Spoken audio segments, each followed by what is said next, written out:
people are making their life decisions, feeling confident about the government's response and, as a result, the economy. Lenders are lending unbelievably in the return of 95% mortgages.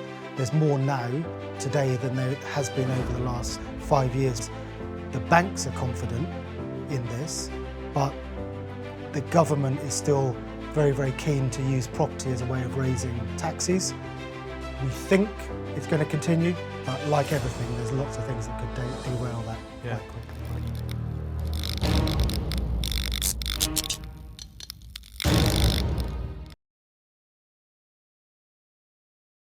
Yeah. But again, I think we sort of prepared for the worst. You know, we went and we set up an operation in Italy, so we're fully regulated in Europe, so to speak.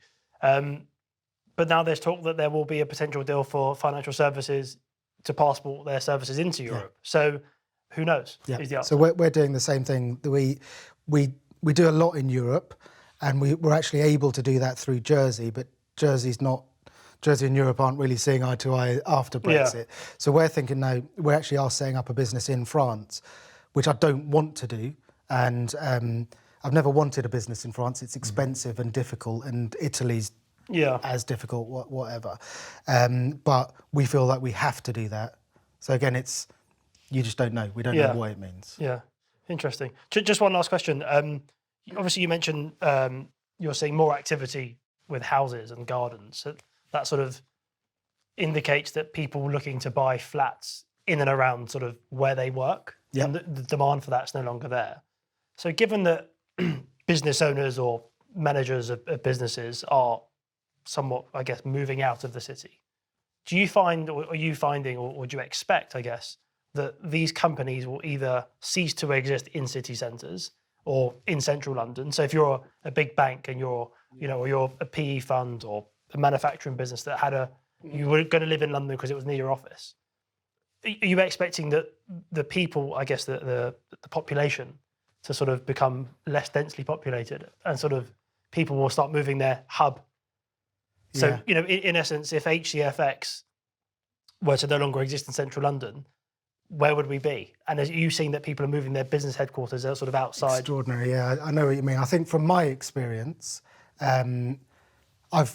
working from home is really good for me. I can get up in the morning, take my kids to school, knock out 1,000 Zooms, see my kids after school. So it's worked quite well for me. And I think in my role, apart from being around the team, I don't need to be in an office, but that's me personally.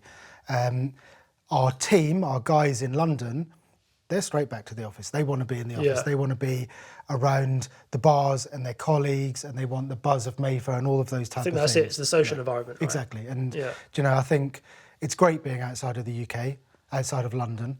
But there's not much there. There's not a rocker, right? So what are you going to do? So I think a lot of people are jumping on this idea that everyone's just going to move out of London.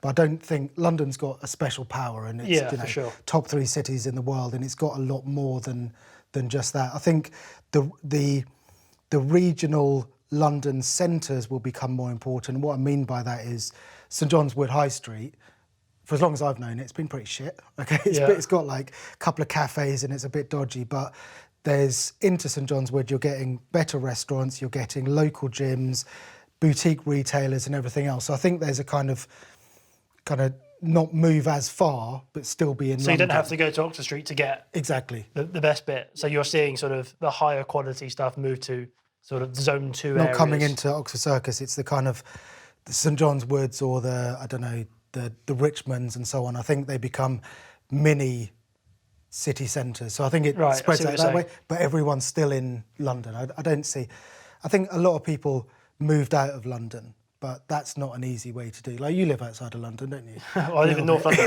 exactly. not too far. But yeah, I see what you're saying. It's interesting. So when obviously this was all kicking off, you know, I'd walk to sort of Muswell Hill, for example, and it was heaving. But I'd come into the office to have a sort of Zoom, and it was, as you get past St John's Wood, driving in from North London into town, it's dead. You go past St John's Wood and go into Regent's Park, it's ghost town. Yeah, that's because there's no tourists here. Yeah. But yeah, interesting. Are you going to move out? Hopefully one that you can buy me a mortgage. I might need one of those specialist ones. Yeah, I'm here when you need. Yeah. Great stuff. Well, thank you for spending the time and coming to speak with us. It's great. And we look forward to catching up and doing some more business together soon. I appreciate it. Thanks very much. Cool.